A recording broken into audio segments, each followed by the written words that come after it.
Bonjour à tous et bienvenue dans ce nouveau webinaire Widic. Ce webinaire sera présenté à deux têtes, quatre mains. Et je te laisse te présenter, du coup, Colline. Bonjour à tous, Colline Mass, consultante RGPD chez Witic. C'est pas ton premier webinaire pour le coup. Effectivement. Tu avais déjà fait un webinaire sur le guide Rapport annuel du DPO, c'est ça. Et ravi de pouvoir le faire avec toi aujourd'hui. Moi, c'est Benjamin, CSM chez Witic, ancien consultant RGPD. Le but de notre petit webinaire aujourd'hui, ce sera de répondre à vos questions. On a reçu beaucoup de questions sur les réseaux sociaux concernant des questions diverses et variées, des thématiques assez larges. Au début, on voulait centrer sur une thématique précisément, mais c'était pas possible tellement qu'il y avait des secteurs et des problématiques variées. Donc, on va les aborder une par une et surtout, sentez-vous libre de les poser dans le chat. On y répondra à la fin pour celles que vous posez en direct. Mais déjà, on va passer un petit peu de temps sur les questions qu'on a reçues en amont. Je vais partager mon écran tout de suite. Tac. Donc, webinaire 3615, on a fait, disons, une petite présentation à l'ancienne, en tout cas, avec toute une charte graphique d'un autre temps, on va dire. Est-ce que tu as encore ton Minitel, Colline? Je n'ai pas connu. Tu n'as pas connu le Minitel. Moi, j'avais connu celui de mes parents à l'époque, mais je sais que mes parents l'avaient rendu. Mais j'ai beaucoup d'amis à moi ou des personnes qui l'ont gardé, qui ne l'ont pas rendu. Maintenant, peut-être. Je pense que c'est une vraie pièce de collection, c'est vrai. Mais nous direz si vous l'avez gardé, en tout cas, chez vous. Le but de ce webinaire, effectivement, c'est de répondre aux questions, comme si on posait une requête, une question sur le Minitel 3615. Donc, on commence sans plus attendre. Et une première question, un prestataire m'a donné son DPA, son DPA. Qu'est-ce que c'est? Le DPA, ça veut dire Data Protection Agreement. C'est les clauses de sous-traitance RGPD. Dans l'article 28.3 du RGPD, on a justement cette obligation qui impose aux responsables de traitement et aux sous-traitants de pouvoir contractualiser correctement la relation et surtout de prévoir un petit peu le périmètre RGPD, c'est-à-dire quels seront le périmètre de la sous-traitance, quel sera le périmètre de la sous-traitance, quel sera le process en termes d'exercice de droit, de violation de données, quelles seront les mesures de sécurité. Tout ça, c'est décrit dans cet article 28.3. Et le DPA, c'est un nom qui est donné, c'est un nom anglais, mais pour le coup, c'est vraiment les fameuses clauses de sous-traitance entre RT et ST. Qui est obligatoire pour le coup. Parfois, les entreprises les publient directement sur leur site internet. C'est vrai. Vous pouvez retrouver plus facilement. On a beaucoup de prestataires SaaS, ou pas d'ailleurs, mais des prestataires qui vont le publier sur leur site pour justement permettre aux clients de le retrouver. Parfois, il est compris dans les clauses, dans les conditions générales. Parfois, il faut le signer. Je sais que c'est notamment le cas avec des gros prestataires, avec Salesforce, je crois que c'est le cas. Avec le Spot aussi, Microsoft, certaines solutions Microsoft aussi. Donc oui, ça a vérifié. Parfois, il n'est pas signé par défaut, donc il faut le faire. Évidemment, normalement, après, c'est dans une cadre d'une négociation, une relation contractuelle classique, ça fait partie du corpus documentaire, du corpus contractuel, donc on est amené à le signer, ou en tout cas à l'accepter dans le cadre de la prestation et de la solution. Voilà. Tu as autre chose à rajouter? Non, c'est très clair. Alors, quelle est la durée de conservation des logs et quelle source légale? Alors, pour les logs, pour rappel, en 2021, la CNIL a publié des recommandations sur justement ce sujet et de manière plus globale, les mesures de journalisation. Dans ces recommandations, en fait, la CNIL rappelle qu'il faut trouver un équilibre entre la surveillance, donc des logs qui peut s'avérer parfois nécessaires, et la sécurité des données personnelles. Dans cette recommandation, la CNIL rappelle que voilà, la bonne pratique, c'est entre 6 mois et 1 an pour la conservation des logs. Bien entendu, les durées de conservation sont à déterminer au cas par cas et en fonction des finalités que vous avez par rapport à vos traitements. Mais voilà, globalement, pour les logs, entre 6 mois et 1 an. Dans ces recommandations, on vous invite à les consulter, mais il y a deux use cases que la CNIL met en avant lorsqu'on a des logiques de contrôle interne, ce qui peut être le cas dans le domaine bancaire, dans le domaine d'assurance, etc. Ça peut être un peu plus long. On peut pousser la conservation jusqu'à 3 ans, mais la CNIL précise effectivement qu'on doit avoir les capacités réellement d'auditer, donc des capacités d'investigation et qu'on le fasse, j'ai envie de dire sérieusement, et surtout qu'on puisse le documenter, de dire, bah voilà, on a bel et bien cette logique d'audit interne, de documentation, et on le fait proprement avec toutes les règles RGPD qui vont avec, hein, minimisation, cloisonnement, etc. C'est restreint, évidemment.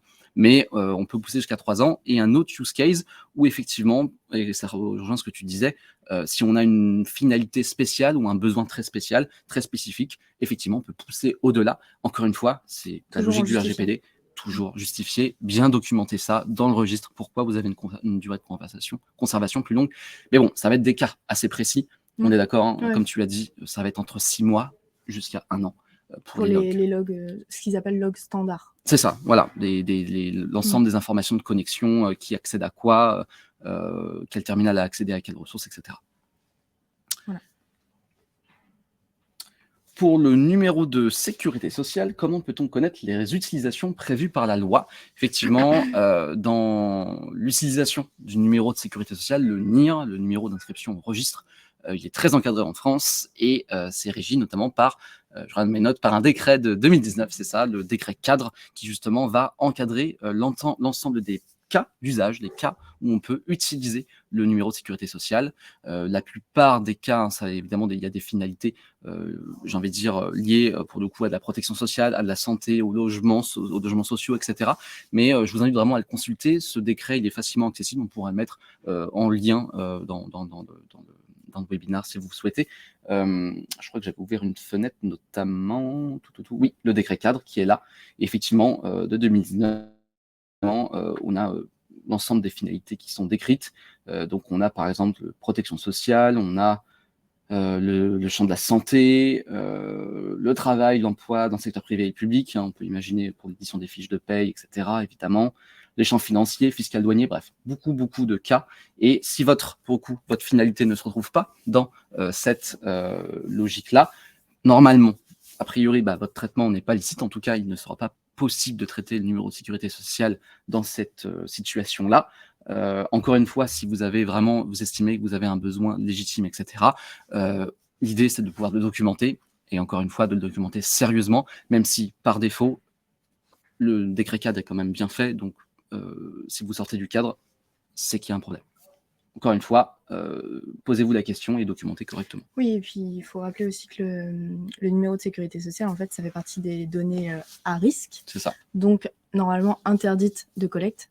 Et donc, effectivement, puis, vu la longueur du décret cadre, NIR. Oui, c'est un bon texte de Légifrance comme on les aime, mais c'est sûr, oui, assez long. Alors, quelles conditions d'application sur la règlement relative aux cookies et autres traceurs? Et est-ce que la variable donc cookie dans le codage des sites a-t-elle une incidence? Et un bon codage du site suffit-il à respecter la réglementation? Alors, déjà, pour répondre à la dernière question, un bon codage du site ne suffit pas à respecter la réglementation. Là, c'est en 2020 où la CNIL a publié des lignes directrices et une réglementation relative à l'usage des cookies sur les sites internet et aux autres traceurs. Et en fait, voilà, dans ces lignes directrices et ces recommandations, elles donnent toute une marche à suivre pour justement respecter la vie privée des personnes concernées et notamment du coup l'utilisation des cookies. Donc très rapidement et pour rappel, voilà, le fait de mettre une bannière cookie permettant de recueillir le consentement des personnes concernées pour les traceurs qui, par exemple, amènent à de la publicité, du marketing, l'automation, de la publicité ciblée. Le fait de recueillir un acte positif clair, le fait de pouvoir refuser les cookies de la même manière qu'on puisse les accepter, c'est-à-dire ne pas pouvoir refuser les cookies au bout de 5 pages. C'est ça, aussi facile d'accepter que de refuser. Exactement. Il n'y a pas 2 étapes pour refuser et une étape pour accepter. Enfin, voilà. Oui, voilà. Ou le petit bouton refuser en bas à droite. Oui, voilà, c'est ça. Sur fond gris. Sur fond gris, invisible. Et bien sûr, le fait d'avoir une politique cookie, enfin bref. Différents niveaux d'information. Ouais, différents niveaux d'information. Premier niveau sur le bandeau, un deuxième sur une fenêtre de paramétrage et normalement un troisième sur une politique cookie. La politique cookie, elle va davantage informer au regard du RGPD. Hein. Pour le coup, c'est 2 cadres qui sont complémentaires. Hein. On a la partie cookie, ligne directrice CNIL et puis le RGPD. Les traitements liés aux cookies, ce sont des traitements de données personnelles, donc le RGPD s'applique. Et dans le RGPD, vous avez notamment l'article 13-14 qui détaille qu'il faut informer les personnes. Donc, ce niveau d'information, on le retrouve en général dans la politique cookie, et on en fait un document à part pour justement assurer ce niveau d'information. Et je rebondis sur ce que tu as dit, Colline, avec les nouvelles directrices. Donc, c'était vraiment un acte positif obligatoire pour le consentement, et c'était vraiment le tournant à ce moment-là. Je me souviens, jusqu'à maintenant, enfin jusqu'en 2020, on pouvait déduire le consentement de la personne lorsque la personne ne se prononçait pas sur le bandeau, mais continuait sa navigation. C'est-à-dire que je n'acceptais pas, je refusais pas non plus, mais je poursuivais ma navigation, et on disait que ça valait consentement. Or, depuis là, ce nouveau cadre-là de 2020, ce n'est plus le cas. C'est-à-dire qu'il faut absolument, bel et bien, une acceptation, un acte positif. J'ai cliqué sur accepter, c'est ça la manière la plus simple, disons. Oui, et le fait d'avoir une petite pastille pour permettre à l'utilisateur de pouvoir revenir sur son choix. Et le retrait du consentement, je peux le donner, mais je peux le retirer 2 minutes, 10 jours, 15 jours après, peu importe. On avait aussi cette logique de pouvoir conserver, tracer le consentement, c'est-à-dire comme c'est un consentement, on doit être en mesure de savoir qui a donné son consentement, pourquoi. Et puis on a aussi cette logique de renouveler le consentement. La CNIL notamment, alors c'était une recommandation plus qu'une injonction, mais dans sa reco, elle dit que voilà, le cookie doit maximum avoir une durée de vie de 6 mois. En tout cas, on doit renouveler le consentement, c'est surtout ça qu'elle dit, tous les 6 mois. Concernant le traitement de données, exception pour la mesure d'audience, où là, alors la mesure d'audience, comme elle l'entend, donc la mesure d'audience en général, disons, française et non anonymisée, en tout cas sur du Google Analytics se pose tout le sujet, on pourra y revenir si vous le souhaitez, mais d'une conformité et d'un travail supplémentaire. Mais en tout cas, sur la mesure d'audience, on est pour le coup à renouveler tous les 13 mois et 25 mois d'historique sur les données collectées. Mais c'est les seules informations qu'elle donne. En tout cas, c'est une directrice renforce correctement, beaucoup le cadre concernant les cookies. Et effectivement, pour revenir à la question, est-ce qu'un bon codage suffit ? Un bon codage, oui, c'est-à-dire qu'il faut que le bandeau fonctionne. Si le bandeau, vous le faites vous-même, néanmoins, il y a toute cette logique d'information et de premier niveau, deuxième niveau, troisième niveau. Oui, donc c'est-à-dire quand on dit il faut qu'il fonctionne, c'est-à-dire que si la personne refuse les cookies, il ne faut pas que les cookies soient quand même déposés. C'est ça. Si on refuse, il faut que ce soit bien refusé. Absolument. Et la variable cookie dans le codage des sites a-t-elle une incidence ? En réalité, non. C'est pas parce qu'on a mis cette variable dans notre code que le règlement s'applique. En fait, le champ d'application, la condition d'application, c'est très simple. Dans le règlement, ça va être dès lors, on avait un champ d'application qui était là, c'est-à-dire ça s'applique pour les opérations de lecture et d'écriture, ou d'écriture, de toute information qui sont stockées ou consultées dans un équipement, qu'il s'agisse ou non de données à caractère personnel. Et là, c'est très important, c'est-à-dire que même si votre cookie il ne collecte pas de la donnée personnelle, à partir du moment où ce cookie ou cette technologie, ce traceur, peu importe, va lire ou écrire des informations sur le terminal, la réglementation s'applique. Donc, c'est quelque chose de très large. C'est vraiment au-delà de simple de dire est-ce que j'ai dû un traitement de données ou pas, est-ce que j'ai mis ma variable cookie ou pas. C'est vraiment très, très large. Et un cookie, c'est un type de traceur, mais les traceurs, il y en a plein. Oui. Il y a les pixels invisibles, il y a la technologie de fingerprinting, il y a les témoins flash, etc. Il y en a plein de sortes aujourd'hui. Et j'ai envie de dire, même les cookies, c'est de moins en moins utilisé. Notamment avec tous les blocages, tous les cookies tiers qui sont de plus en plus bloqués, avec les navigateurs, avec tous les bloqueurs de publicité. Donc les cookies sont bloqués. Et on change petit à petit de système, passer plus avec un système de traceur qui passe au-dessus de ça qu'un système de cookies.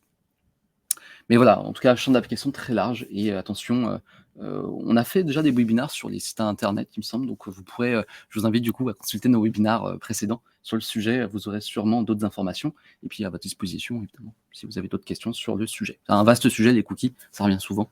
Donc, on peut en parler pendant très longtemps.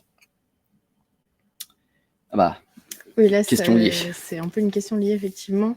On voit souvent sur les sites internet, certains sites internet qui proposent de choisir entre deux bases légales, le consentement et les intérêts légitimes pour soit les formulaires ou soit également, du coup, les cookies. Ouais. Enfin, moi, je l'ai beaucoup vu pour les cookies, pour le coup. Ça n'a aucun sens. Oui, alors déjà, ça n'a aucun sens. Pourquoi ? Parce qu'en fait, c'est pas à la personne concernée, donc à l'utilisateur, de décider et de choisir la base légale sur laquelle doit se fonder le traitement de données que vous effectuez. Effectivement, il doit y avoir une information, donc ça peut passer par la politique de confidentialité du site internet, de votre site internet, mais en aucun cas... C'est pas l'utilisateur qui va choisir sa base légale. L'utilisateur, déjà, il n'a pas à connaître ça. Je ne sais pas si tu as déjà vu, mais on te propose de choisir entre le consentement, donc le tien, mais l'intérêt légitime, et parfois ils disent votre intérêt légitime. Alors que la base légale de l'intérêt légitime, c'est l'intérêt légitime du responsable de traitement. Qui est à balancer avec les intérêts de la personne, mais bon, là on mélange toutes les notions. Donc effectivement, il y a encore beaucoup de sites internet qui demandent aux personnes concernées de faire ce choix.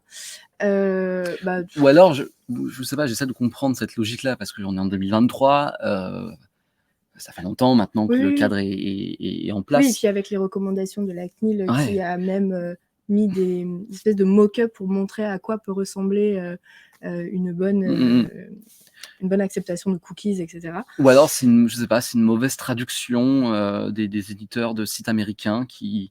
bref, je sais pas. En tout cas, ça n'a aucun sens, et effectivement, on n'a pas à choisir entre deux bases légales. Donc, si vous voyez des sites qui mettent ça en place, le site ne maîtrise pas le sujet. Et donc, le site n'est pour nous pas conforme, en tout cas, sur ce sujet. Voilà. J'ai loupé la session sur ChatGPT, dommage, mais elle est en replay, si vous voulez. Est-ce que ChatGPT peut nous aider à faire des synthèses sur la législation mondiale concernant la data privacy? Oui et non. Si on se limite là en quelques minutes pour répondre à cette question, ChatGPT, ça a beaucoup d'avantages en termes de traitement de données, la capacité de rédaction, le modèle de technologie est aujourd'hui très puissant. Néanmoins, il y a des limites évidemment, et déjà ChatGPT se base sur des informations jusqu'en 2021. Donc aujourd'hui, si vous souhaitez faire de la veille, vous aurez de la veille jusqu'en 2021 et vous n'aurez pas les informations pour après. Donc ça pose problème, et aujourd'hui, il n'est pas prévu, en tout cas dans le projet de ChatGPT et d'OpenAI, d'alimenter ChatGPT en continu pour qu'il soit toujours à jour dans les informations qu'il va référencer. Donc déjà, c'est un problème. Et puis même, second problème, on avait vu, et je vous renvoie au webinaire qu'on a fait sur le sujet, mais ChatGPT, il a tendance, pour le coup, à faire de la sensibilisation, c'est-à-dire que si on lui pose des questions, il va répondre de manière générale, sans trop aller dans le détail, mais si on commence à lui poser des questions précises, lui demander de faire une veille très précise, même lui demander de faire des recherches juridiques, c'est ce qu'on avait testé à l'époque dans le webinaire, ça marche pas. En tout cas, il y a des problèmes, il y a soit des bugs, soit des erreurs, soit des confusions, et lorsqu'on est sur un sujet aussi technique et précis que le juridique, là dans notre exemple dans la data privacy, c'est problématique. Est-ce que tu peux me faire une veille sur telle législation de tel pays? S'il vous sort de mauvais articles, dans votre documentation ou dans votre process, ça va poser un vrai problème. Donc aujourd'hui, si vous souhaitez en tout cas faire, j'ai envie de dire, une veille, votre veille sera bloquée à 2021. Et si vous souhaitez néanmoins avoir la veille jusqu'en 2021, ce sera des choses qui seront assez générales. Donc, pour le coup, moi, je ne la recommanderais pas pour faire de la synthèse ou de la veille. Moi, je la recommanderais à la limite pour faciliter la vulgarisation, poser des questions simples pour avoir des réponses simples, ça c'est bien. Mais au-delà, pour faire de la recherche, ça risque d'être compliqué. Après, alors je peux me tromper, ou c'est peut-être une nouvelle... une fake news. Mais je pense que, j'ai cru voir passer que ChatGPT allait sortir une nouvelle version. Absolument. Alors, il y a des mises à jour pour le coup, mais des correctifs. Une nouvelle version de ChatGPT, c'est que des rumeurs et ça n'a pas été aujourd'hui confirmé officiellement. Okay. Donc, c'est le problème. Et donc, oui, non, aujourd'hui, c'est pas encore le cas. C'est pas encore officialisé.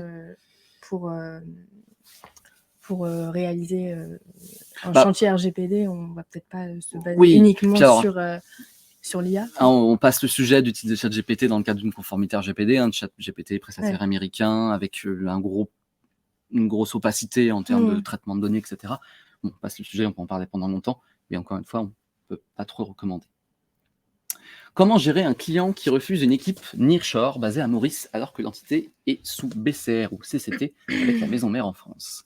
Donc effectivement, parfois, on a des sociétés effectivement qui vendent une prestation à des clients, et cette société-là, effectivement, a une société, en tout cas une équipe basée nearshore, donc basée à l'étranger, où pour de multiples raisons, on a effectivement de facto un transfert de données en dehors de l'Union européenne. Là, dans notre exemple à Maurice. Et du coup, comment on fait pour, j'ai envie de dire, documenter ça et faire en sorte que le client soit OK. Transférer les données en dehors de l'Union européenne, c'est pas interdit. La CNIL, le RGPD, le CEPD et la CNIL ne l'interdisent pas. Au contraire, aujourd'hui, c'est impossible d'avoir cette interdiction-là. On est d'accord, dans le RGPD, il y a un principe d'interdiction par défaut. Néanmoins, vous avez de nombreux mécanismes qui permettent justement de le faire. Les BCR, les CTD, donc BCR, Binding Corporate Rules, ça va être un code de conduite au niveau... des règles contraignantes d'entreprise. Merci.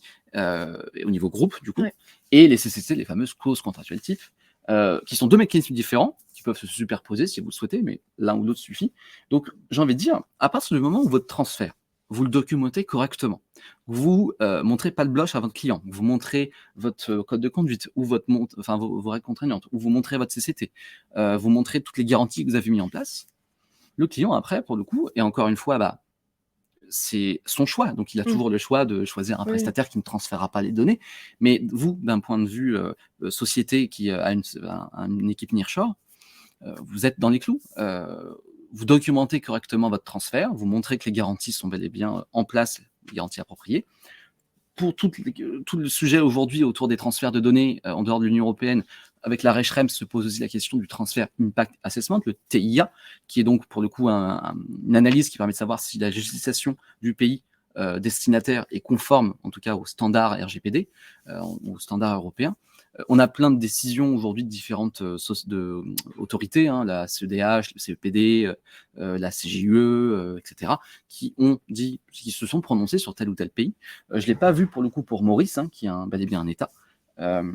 Mais dès lors, si vous avez effectivement ce transfert à Maurice, vous rédigez correctement vos BCR. Alors, BCR, ça risque d'être un peu lourd. Je pense que ce sera peut-être plus les CCT. Donc, peut-être si vous avez les deux, tant mieux. Mais vous rédigez ça correctement. Vous faites votre TIA, votre Transfer Impact Assessment. Donc, vous analysez la législation du pays par rapport aux standards. Alors, il y a des modèles, etc. On a un modèle sur Witix, si vous voulez, de TIA. On pourra effectivement vous le montrer si vous souhaitez en savoir plus sur notre outil. Mais simplement, vous mettez en place cette procédure TIA. Vous allez jusqu'au bout. À la fin, vous estimez si la législation est conforme aux standards européens ou pas. Si elle n'est pas conforme aux standards européens, eh bien, vous mettez des mesures supplémentaires. La mesure, j'ai envie de dire, la plus classique, ça va être des logiques de cloisonnement, de chiffrement, tout ce qui va permettre de renforcer ce transfert, encore une fois, en plus des clauses et des BCR. Et puis voilà, et tout ça, vous êtes transparent avec votre client, vous montrez tout ce que vous avez mis en place, et j'ai envie de dire, à partir de ce moment-là, le client, il n'a pas de raison de refuser, mais il a aussi toutes les raisons de le faire. Après, dans tous les cas, c'est votre client qui décide.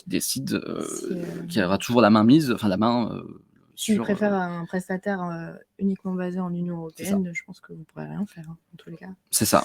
Si c'est pour lui un critère important. Si c'est un critère important. Après, on peut faire jouer au niveau du prix, mais ça, c'est un autre sujet. Mais si effectivement un concurrent, mais après, ça fait partie d'une négociation. Mais en tout cas, d'un point de vue de conformité, si vous ne montrez pas de blanche, votre documentation, et vous êtes transparent là-dessus. Et dans la mesure où vous respectez ce que vous indiquez dans la clause contractuelle. Que vous soyez, que vous appliquez ce qui est déclaré, c'est sûr. Il était prévu dans le projet... Ah pardon, c'était ta question. Vas-y, je t'en prie. C'est pas grave. Il était prévu dans le projet de guide CNIL pour le recrutement d'instaurer le consentement préalable à la conservation du dossier de recrutement après refus. Quid de la version définitive de janvier 2023 ? Cette question est marrante parce qu'on s'était posé la question quand le projet était sorti. Enfin, on l'avait consulté ensemble. Je me souviens. Le projet qui date de 2000... j'ai plus en date l'année. 2020, je crois. Ou 2021, le projet. C'est assez récent. Ça fait 2021. Bon, peu importe. Mais bon, bref, dans ce projet, effectivement, on avait été un peu surpris parce que concernant le recrutement des candidats, le consentement était primordial.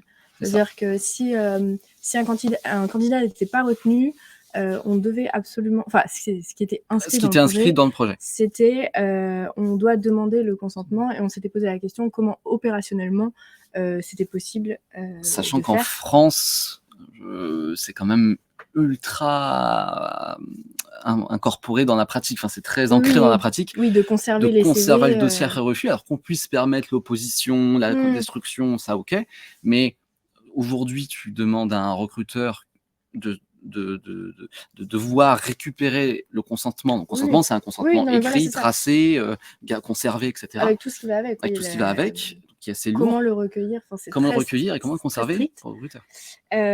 Donc voilà, donc on avait vu consentement.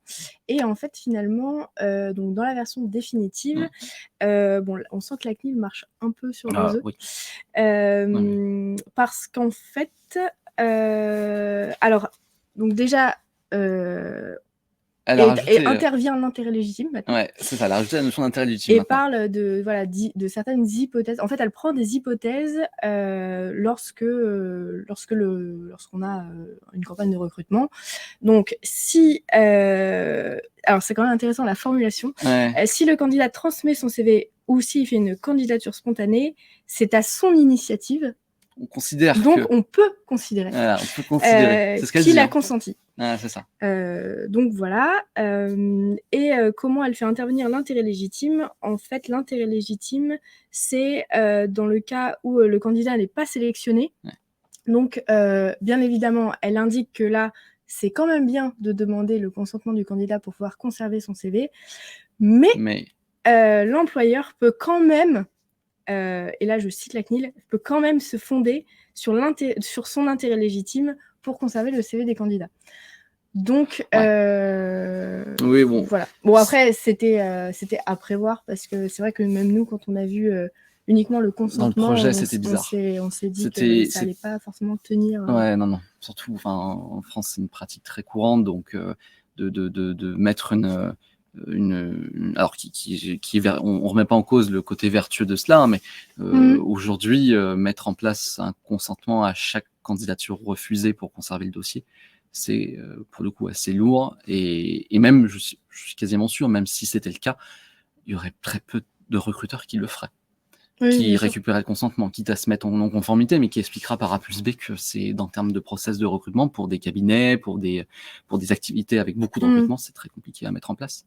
Ce qui, par contre, là-dessus, elle est claire, ça, c'est toujours pareil.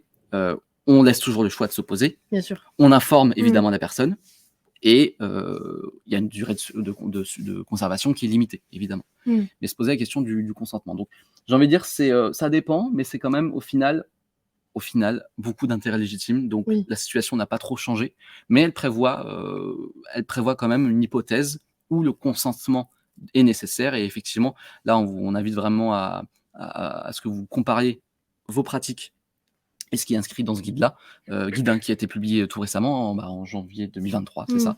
Donc, n'hésitez pas à y aller, mais disons que là, le cadre est un tout petit peu plus strict, à vérifier en tout cas. Encore une fois, c'est une logique de documentation, il faut pouvoir prouver que par rapport à ce qui est recommandé dans la CNIL... Mais pas aussi strict que le projet. Non, pas aussi strict que le projet, c'est sûr. Mais documenter et vérifier si votre pratique correspond bel et bien à ce qui est écrit un minimum dans le guide, quand même. Le droit applicable. Conflit des lois. Quelle est la loi applicable en cas de contentieux généré par un traitement transfrontalier? Excellente question. Le conflit des lois, c'est un vrai casse-tête. J'ai envie de dire même d'ailleurs, c'est lié en fait aux règles de droit international, et les règles de droit international, c'est un vrai casse-tête.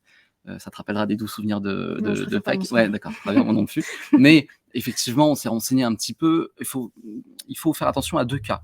On a le cas où effectivement, donc un traitement transfrontalier, c'est un traitement qui va incorporer plusieurs sociétés, plusieurs États, plusieurs pays, et donc les données vont être amenées à traiter dans l'un ou l'autre pays, et donc les deux parties en question sont des deux pays différents. Donc effectivement, on a deux pays qui sont dans la balance, savoir quelle aujourd'hui législation on applique. Si c'est dans l'Union européenne, c'est assez simple. Dans l'Union européenne, on a le RGPD, et on a effectivement ce mécanisme de guichet unique. Le guichet unique, simplement, ça va être le fait de pouvoir que chaque organisme qui est amené à réaliser des traitements dans plusieurs pays dans l'Union européenne va effectivement nommer, ou en tout cas se déclarer auprès d'une autorité chef de file. L'autorité chef de file, ça va être, par exemple,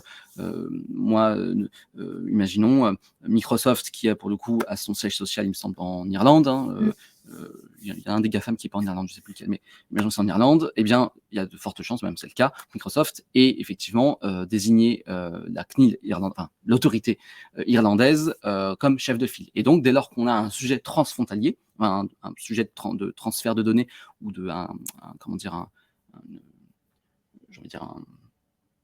contentieux, je vais y arriver, un conflit, quoi, eh bien, ça va être effectivement cette autorité-là qui va leader le sujet et donc qui va être saisie, qui va se pencher sur la question. Donc ça, quand c'est dans l'Union européenne, c'est assez simple avec ce mécanisme de guichet unique dans l'Union. Se pose la question, par contre, dès lors qu'on est en dehors de l'Union européenne, exemple très concret, mon traitement de données, il va concerner une société qui est basée aux États-Unis. Donc moi, j'ai mes données qui sont à la fois, moi je suis en France, donc pour le coup, je suis normalement protégé par le RGPD, mais en États-Unis, on a peut-être d'autres règles qui sont applicables et on peut penser notamment au Cloud Act. Le RGPD encadre énormément l'accès des données par des tiers, qu'elles soient étatiques ou non. Et aujourd'hui, le RGPD et le Cloud Act, par essence, sont incompatibles, puisque le Cloud Act permet effectivement aux autorités américaines d'accéder à peu près n'importe quelle donnée sur n'importe quel data center américain, enfin, en tout cas appartenant à des sociétés américaines. Le RGPD, lui, bloque ces accès-là, ou en tout cas les conditionne à beaucoup de protection. Comment on fait lorsqu'on a ce conflit-là ? Donc on a vraiment un conflit des lois. Est-ce qu'on applique le Cloud Act ? Est-ce qu'on applique le RGPD ? Mais on peut avoir d'autres exemples avec d'autres pays. Là se pose vraiment la question de savoir, on se pose sur les questions de droit international et quelle législation est applicable. La plupart du temps, lorsqu'on a un conflit des lois, on va effectivement utiliser un mécanisme international, un traité international ou une convention internationale qui justement a pour but de régler ce genre de problème-là, savoir quelle loi on va appliquer dans quelle situation-là. C'est des traités assez conséquents qui sont pour le coup très utilisés dans plein d'autres domaines, en droit civil, en droit pénal, etc. Enfin, on retrouve dans plein de logiques. On a un exemple dans le domaine de la protection de données avec la fameuse Convention 108 qui effectivement a été, alors j'ai plus la date, non, j'ai plus la date, c'est pas grave, c'était en 1981, je crois. Oui, je ne sais plus, peu importe, j'y retrouverai, ça me reviendra. Mais la Convention 108, qui est donc une convention qui a été un traité international, qui a été appliqué, enfin qui a été ratifié par différents pays. Pour le coup, il se pose la question effectivement de pays qui ne le ratifient pas, ou en tout cas qui le ratifient mais qui ne va pas forcément le respecter. C'est aussi le cas pour le coup des États-Unis, mais d'autres pays avec des réglementations assez complexes ou en tout cas assez intrusives comme la Chine ou même on peut imaginer la Russie, etc. Voilà, c'est encore plus compliqué avec le contexte actuel. Mais normalement, on a ces mécanismes-là. Donc, aujourd'hui, prenons un autre exemple, si c'est entre un conflit de loi entre une partie en France et une partie, je ne sais pas, au Brésil, par exemple, eh bien, si le Brésil a ratifié la Convention 108, eh bien, normalement, la Convention 108 a pour objectif de clarifier, de savoir quelle, loi on va appliquer, ou en tout cas, quel principe, dans cette situation-là, on va respecter. Et dès lors, ça permet d'aller justement combattre ce conflit des lois et de savoir, aujourd'hui, quelle réglementation, quel dispositif, quelle obligation on fait valoir dans le cadre du procès, dans le cadre du contentieux. Mais quid avec des pays comme les États-Unis, qui sont pour le coup avec un rapport de force différent, avec des logiques différentes. Et là, j'ai envie de dire, c'est au cas par cas. C'est au cas par cas, c'est aussi en fonction pour le coup des négociations, puis c'est la jurisprudence elle est très large là-dessus. On pourrait passer, je pense, plus d'une heure là, sur le sujet. Mais dès lors qu'on est avec les prestataires américains, pour ne prendre c'est pour le coup, le sujet devient très vite complexe. C'est au cas par cas, avec beaucoup de jurisprudence, etc. Mais le mécanisme général, c'est ça. C'est vraiment, on a des conventions internationales qui sont censées régler ces problèmes-là. La plupart du temps, ça fonctionne. Dans le domaine de la protection des données, on a la Convention 108. D'ailleurs, petite anecdote, le 28 janvier, c'est la journée mondiale de la protection des données, c'est ça, 28 janvier. Et le 28 janvier, pour le coup, fête la date d'ouverture à ratification de la Convention 108. Bon, petite anecdote, mais pour vous dire que cette Convention 108, elle existe bel et bien, c'est pas un obscur traité, elle existe, elle est respectée, en tout cas, elle est ratifiée par des pays, et on la met d'ailleurs à l'honneur chaque année, normalement. Et voilà, bon, vaste sujet, et le conflit des lois, aussi bien concernant le RGPD et la protection des données que d'autres sujets d'ailleurs. Droit civil, droit pénal. Bien avoir suivi. Ouais, c'était des souvenirs, c'était pour le coup des souvenirs, et puis bon, j'ai fait une petite mise à jour quand même. Mais le conflit des lois, après, c'est intéressant de savoir aussi quel pays, comment on respecte la souveraineté des États et comment cette souveraineté parfois est amenée pour le coup à être un petit peu mis à l'écart, ou en tout cas comment elle se concilie avec l'extraterritorialité des lois, avec des réglementations internationales comme le RGPD. Le RGPD, ça gère plusieurs États, pour en parler, donc c'est des vraies questions qui sont intéressantes. Mais voilà, restons sur le sujet de la protection des données, c'est quand même plus sympa. Alors, oui, quelle articulation entre la protection, enfin le DPO, pardon, et le lanceur d'alerte? Alors, le lanceur d'alerte, c'est assez encadré, donc c'est la loi Sympa 2. Oui, absolument. Qui permet donc du coup donc il y a toute une législation là-dessus, qui permet d'encadrer et de protéger du coup les lanceurs d'alerte. Donc en soi, le fait que la personne soit DPO ou non, ça change pas grand-chose en fait. C'est Non. Le DPO est soumis voilà, au code du travail. C'est ça. Si, un DPO peut être lanceur d'alerte s'il le souhaite. Oui, en fait, voilà, un lanceur d'alerte, ça va être n'importe quelle personne qui est effectivement témoin. Maintenant, même avec la nouvelle mise à jour, même indirectement, qui a même dont les faits, enfin une personne dont les faits ont été rapportés, enfin les faits rapportés à une personne, cette personne peut effectivement lancer une alerte, même si elle n'a pas été directement témoin de tel ou tel événement. Et un événement qui présente un danger, alors j'ai mis de la formulation, mais c'est un danger notamment pour l'intérêt public. L'intérêt public et l'environnement, notamment, mais voilà, plein de thématiques différentes. Et j'ai envie de dire, n'importe quel collaborateur d'une société peut être lanceur d'alerte, peu importe sa fonction, qu'il soit stagiaire, qu'il soit alternant, qu'il soit en CDI, qu'il soit DPO, qu'il soit pas DPO.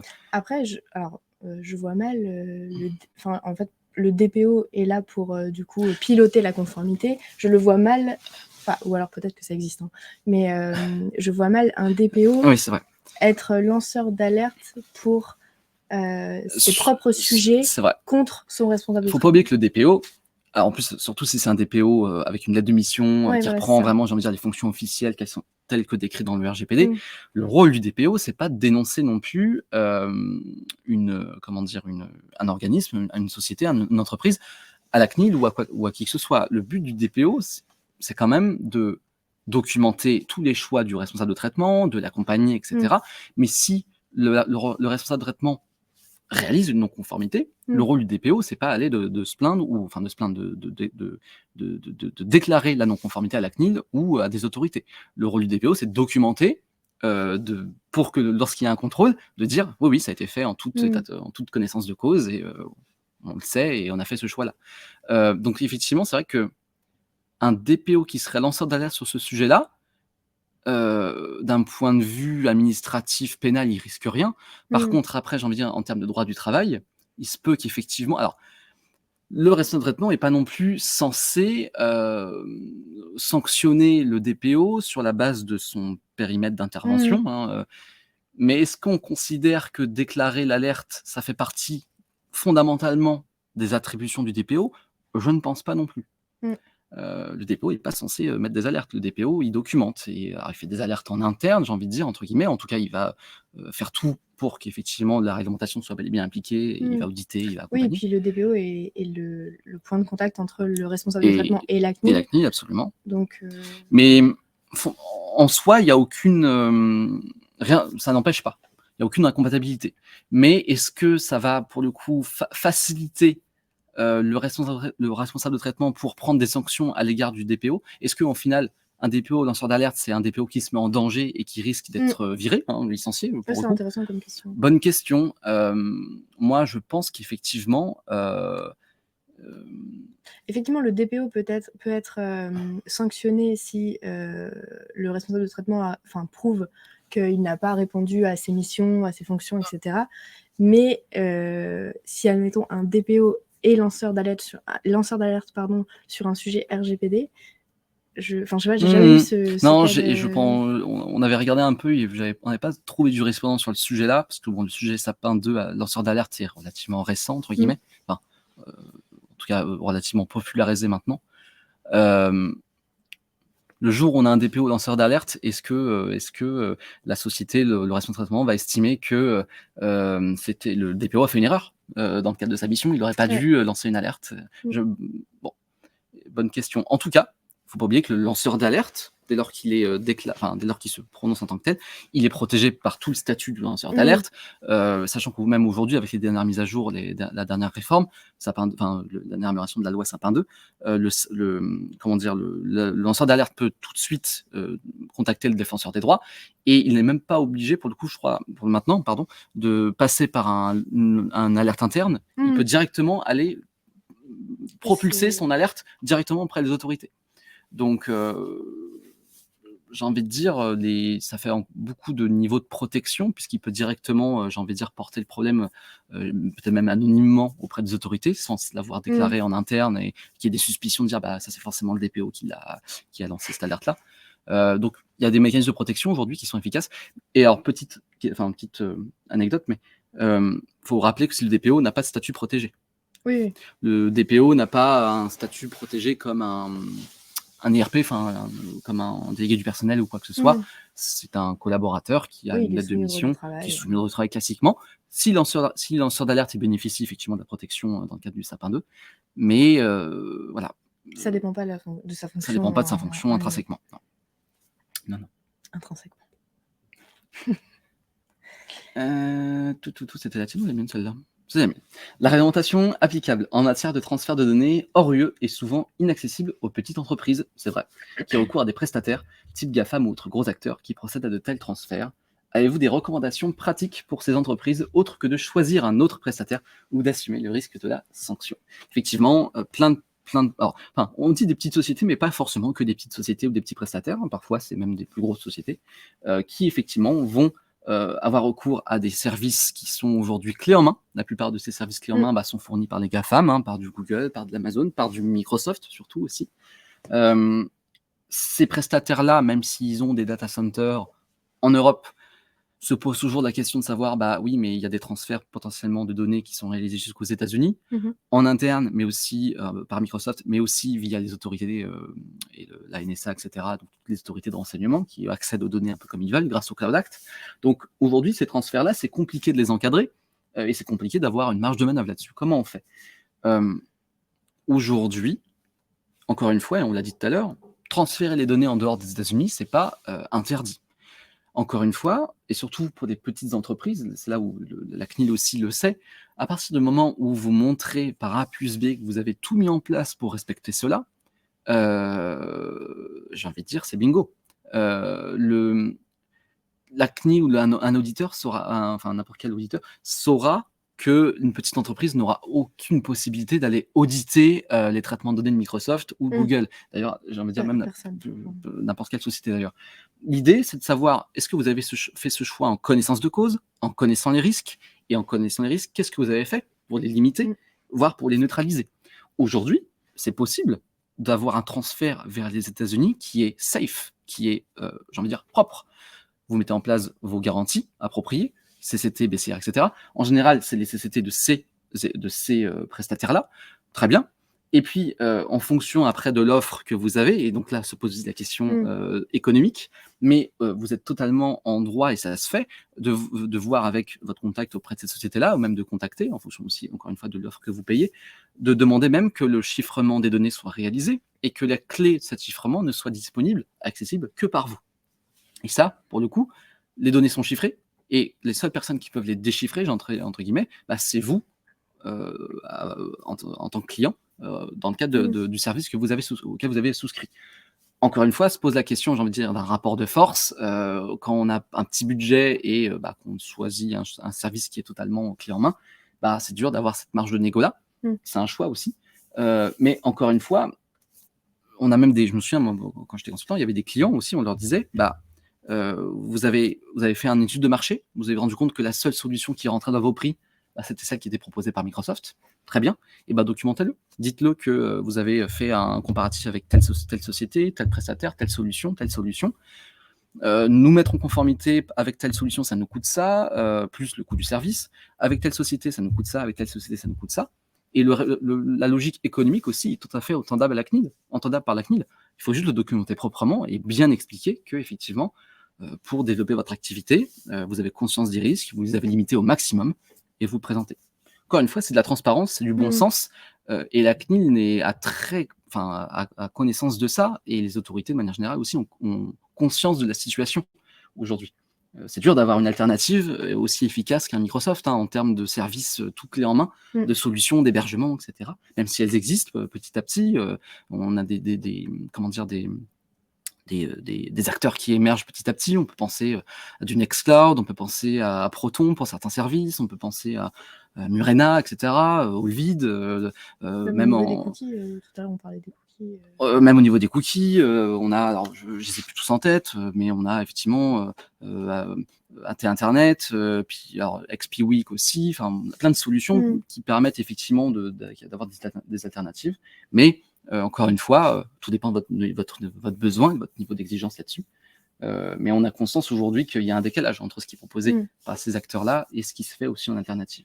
Donc le risque de sanction, si vous le documentez correctement, vous avez la possibilité, encore une fois, de montrer patte blanche et de ne pas prendre trop de risques là-dessus. Alors là, c'est une question en 2 questions. Donc, pour aller plus rapidement, on va peut-être répondre de manière globale. Oui. Donc là, la première question, c'est le calcul du montant des amendes. Quel est le chiffre d'affaires qui est pris en compte? Et si tu peux passer sur la deuxième question, et quelle est la répartition de la responsabilité quand il y a différents acteurs? Bon, alors déjà, donc, il y a des lignes directrices également. Il y a des lignes directrices du CEPD sur l'application et la fixation des amendes liées au RGPD. Je ne savais pas. Moi non plus. Elles existent. Alors en fait, donc, très rapidement, ça va dépendre de la nature et de la gravité de l'infraction, donc de la non-conformité. Si il y a une négligence, si lors du contrôle il y a une coopération, etc. Des éventuelles circonstances aggravantes, voilà. Il n'y a pas beaucoup de sanctions. Enfin, on a regardé, il n'y a pas beaucoup de sanctions où effectivement c'est un responsable de traitement et son sous-traitant qui sont sanctionnés en même temps. Là, on avait trouvé un exemple, mais les sociétés n'étaient pas citées. Et en fait,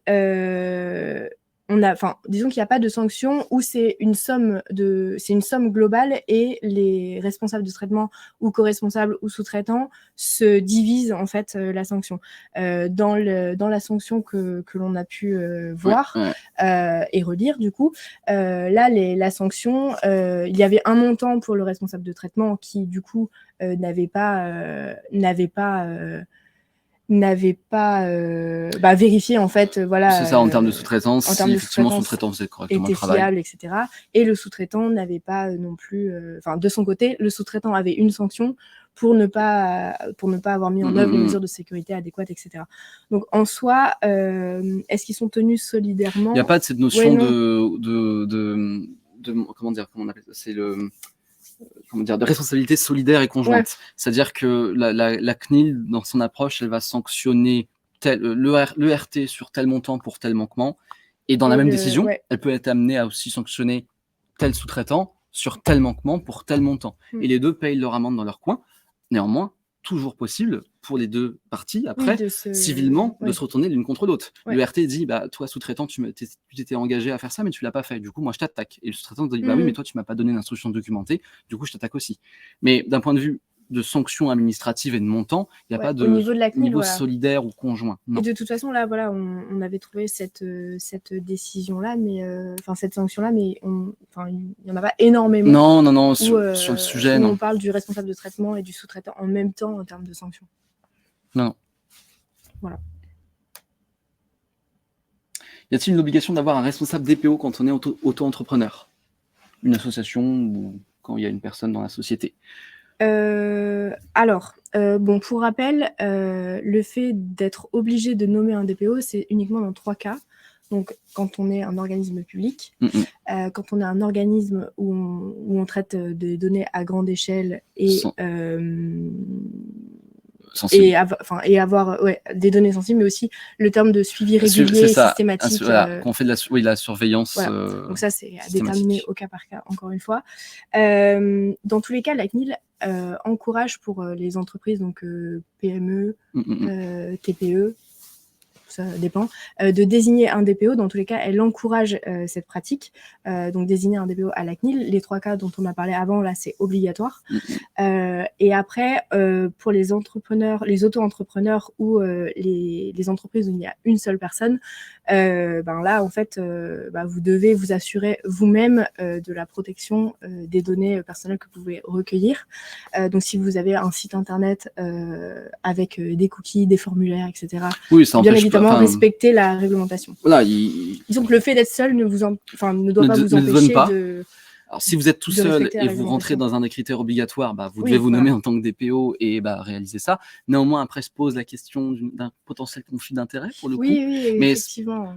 C'est des cas particuliers. C'est un cas très particulier. Néanmoins, DPO ou pas, il y a une logique de respecter la réglementation. Oui. J'ai envie de dire, si vous êtes en auto-entrepreneur, vous êtes solo, le fait d'avoir nommé un DPO ou pas, c'est le cadet de vos soucis.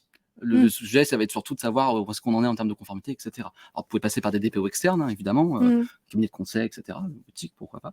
Mais en dehors de ça, il faut suivre le chantier, etc.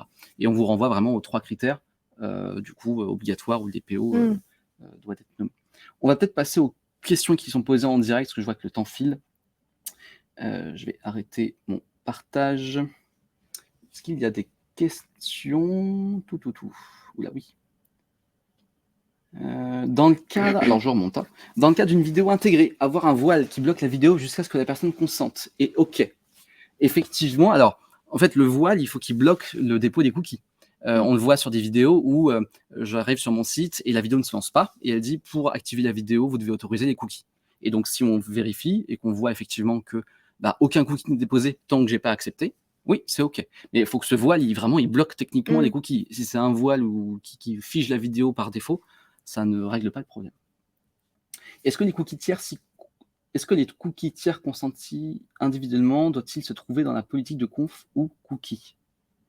Alors les cookies tiers, ce sont effectivement des cookies qui sont déposés par des tiers sur votre site, mais effectivement, dans votre politique cookies, vous devez pour le coup les décrire, en tout cas, à minima renvoyer vers la politique de ces cookies tiers, mais normalement, il n'y a pas de raison, il y a des finalités qui vous sont propres derrière ces cookies tiers, pouvoir faire de la publicité, pouvoir faire du marketing, etc.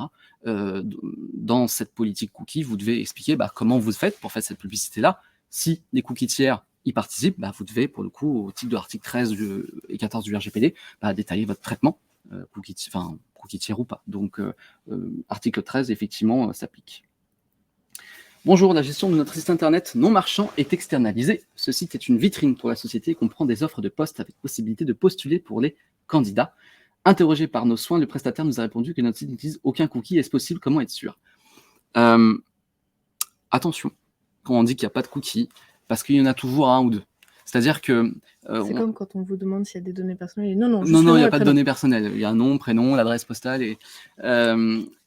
à minima, en général, il y a toujours des cookies techniques. Ça on ne l'a pas rappelé, mais les cookies techniques, ce sont des cookies qui sont, j'ai envie de dire, essentiels au fonctionnement de votre site, essentiels et qui sont pour le coup obligatoires et qui sont non soumis à consentement. On a plein de cas qui sont prévus, notamment dans la ligne directrice de la CNIL, on vous renvoie là-dessus, mais notamment des cookies qui vont permettre effectivement d'adapter le langage du site, de modifier la résolution du site, de charger des icônes, de retenir le panier d'achat, bref, plein de logiques qui sont, j'ai envie de dire, qui permettent vraiment au site de bien fonctionner correctement. Certaines solutions de mesure d'audience, dès lors que la mesure d'audience est anonyme et qu'elle ne profite pas à un tiers, etc. etc. Donc, à minimum, si vous vérifiez bien, vous aurez toujours des cookies. Et n'oubliez pas, c'est pas que les cookies. Ça va être, comme on l'a dit, n'importe quel dispositif qui va lire ou écrire des informations sur le terminal de l'utilisateur.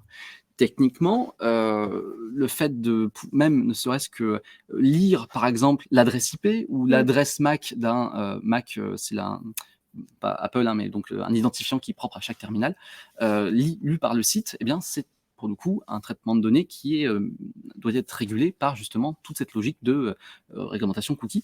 Et effectivement, même s'il n'y a pas de consentement, minimum, on doit informer. Et informer, en général, on informe via un bandeau. Donc, même si on ne met pas en place de consentement, on informe. Et puis là, d'après ce qu'on a compris, le fait de pouvoir candidater, il y a quand même un dépôt de données personnelles. Il y a un dépôt de données personnelles. Alors là, vous avez tout l'aspect RGPD, mention d'information, mais vérifiez bien effectivement sur votre site internet. Pour le coup, il y a de fortes chances qu'il y ait au moins des cookies techniques et que ces cookies portent pas le nom de cookie, mais et d'autres non. Il n'y a pas que les cookies, il y a d'autres types de traceurs, des pixels, etc.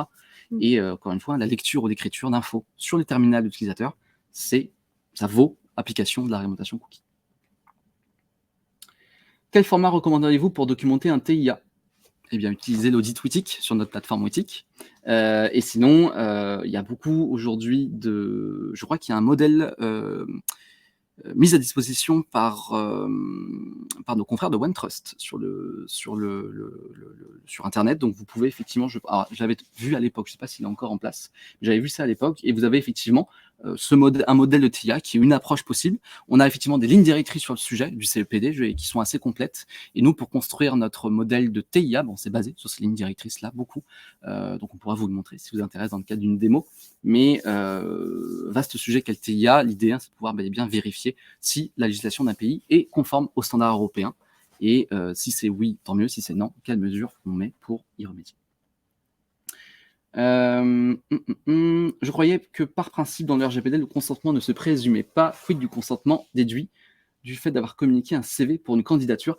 Absolument, on vous rejoint là-dessus. C'est bien la problématique. C'est bien la problème, c'est ce que tu disais. On sent que la CNIL avait du mal à se prononcer dans le guide. Vous voyez, on vous invite vraiment à consulter ce guide-là qui a été publié récemment. C'est vraiment la formulation. Les tournures de phrases, c'est vraiment alors dans cette situation, on peut peut-être considérer que la personne donne son non-consentement, mais on vous rejoint là-dessus. Ça va pas de soi.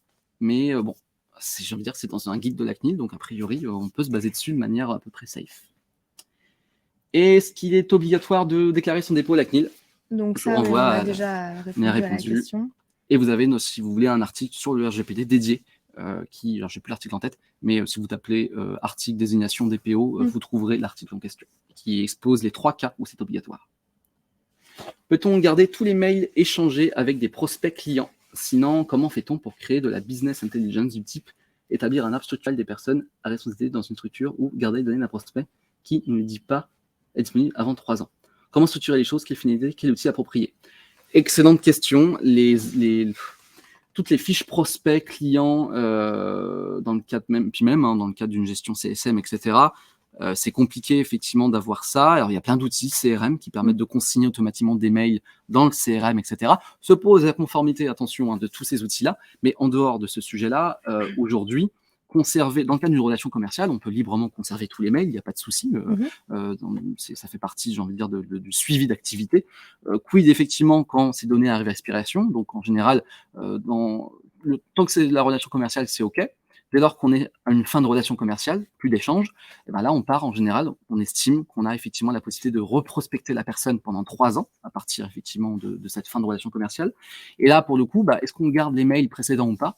J'ai envie de dire, moi, dans une logique de prospection saine et surtout logique, garder les mails 3 ans, effectivement, après la rupture de la relation commerciale, ça me semble effectivement, pour le coup, moi, pertinent, sauf si effectivement votre prospect ou votre client, s'y oppose, ou en tout cas vous a spécifié qu'il souhaitait que ces données soient supprimées. Mais en tout cas, on a vraiment ce donné de 3 ans à partir de la fin de la relation commerciale qui vous permet quand même de documenter pas mal d'informations sur votre client. Et tout ça, l'idée, c'est de pouvoir, ou le prospect, l'idée, c'est de pouvoir tout consigner en un seul et même endroit pour que ce soit plus facile à supprimer. Mais ça, j'ai envie de dire qu'il n'y a pas d'outil miracle. Enfin, on peut tout mettre dans un CRM si on veut. Mais parfois, les CRM, c'est compliqué à paramétrer, c'est compliqué à purger pour chez des clients. Donc, le sujet, en tout cas, de la purge de données, c'est un vaste sujet. Mais en tout cas, vous avez ce sujet des 3 ans qui vous permet quand même de conserver pas mal d'informations, même après la fin de la relation commerciale.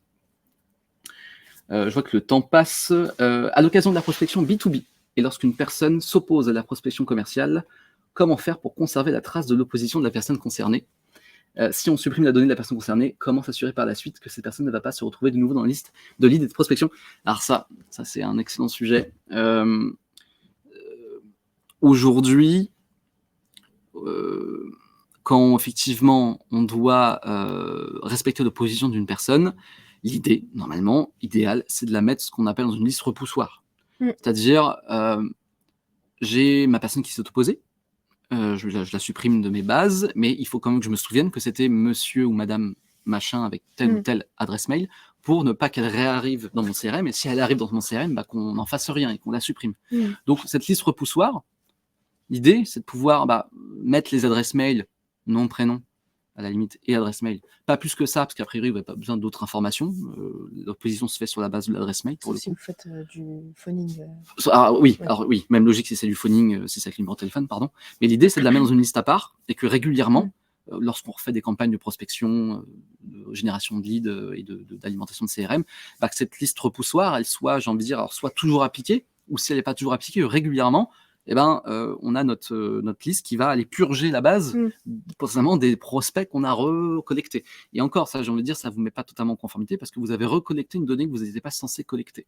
Mais si on va aller à l'essentiel, le plus important, c'est surtout pas de la reprospecter ni de la stocker trop longtemps. Donc, cette liste repoussoir, à voir comment vous pouvez la mettre en place. Il y a des CRM qui mettent en place vraiment un système de liste qui permet de purger ou d'identifier telle ou telle fiche par rapport à une liste ou une configuration prédéfinie, je ne sais pas. Mais ça se configure dans certains CRM et voilà, utiliser cette liste et cette liste, pour le coup, à tenir à jour régulièrement. Et sur la base d'opposition, on peut conserver ces informations 3 ans et lorsqu'on a un contrôle, on montre cette liste repoussoir à la CNIL pour lui montrer qu'effectivement, on a des gens qui se désinscrivent de nos communications. Sur quelle base légale garder des listes de contacts de journalistes politiques? Quelle durée de conservation? Alors, base légale... Pardon? Très précis. C'est très précis. Moi, je dirais quoi? Garder des listes de contacts de journalistes politiques. Alors, on peut imaginer que ce sont des personnes, effectivement... Mais en fait, dans quel contexte? Alors, il faut voir aussi le contexte, effectivement, mais on comprend qu'il y a une logique, pour le coup, de personnalité publique et surtout, j'ai envie de dire... dans une cadre d'une relation... Boris va préciser.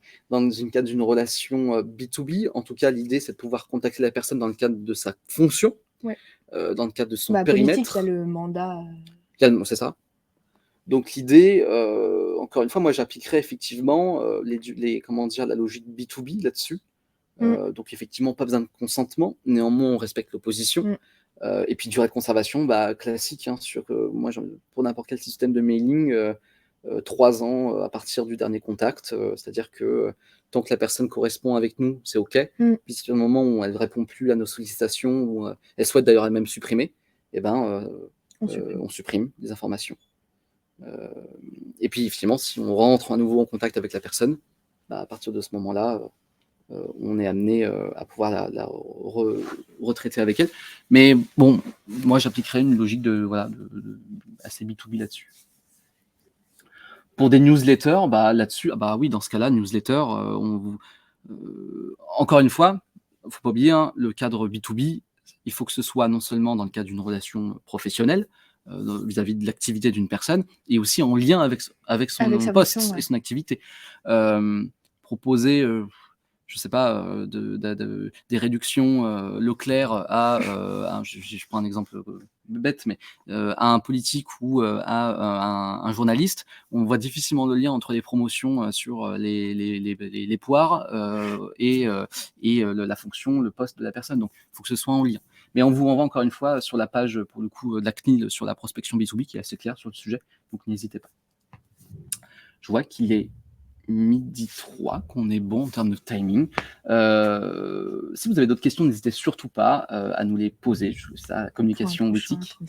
Pour le prochain 36-15, absolument. C'était une première expérience. C'est vrai que le temps passe vite pour le coup. On l'a pas vu passer.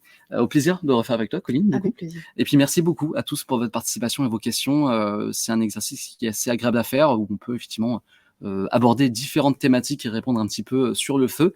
La prochaine fois, peut-être qu'on essaiera d'orienter plus sur une thématique, à voir. Plusieurs questions sur une même thématique. Ouais, voilà, pour peut-être centrer plus le sujet là-dessus, à voir. En tout cas, merci beaucoup à vous, et puis à votre disposition, et à une prochaine fois pour un 36-15. À une prochaine fois, bonne journée. Bonne journée à vous, merci.